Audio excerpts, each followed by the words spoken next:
Hey guys, welcome back to Easy Internet, and in today's video we are going to look on how to see your Twitter or X metrics on your mobile phone. First, open your Twitter account, then tap on your profile on the top left corner, then tap on Profile,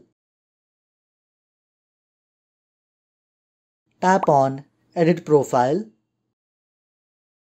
then tap on Switch to Professional, tap on Agree and Continue.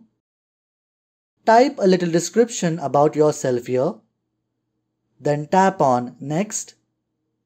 Select a category from below and tap on Next.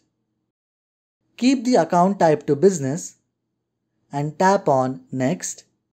Tap on Skip for now. And now you can view your Twitter analytics. I hope this video has helped you. Do like, share and subscribe to Easy Internet for more such videos. Thanks for watching.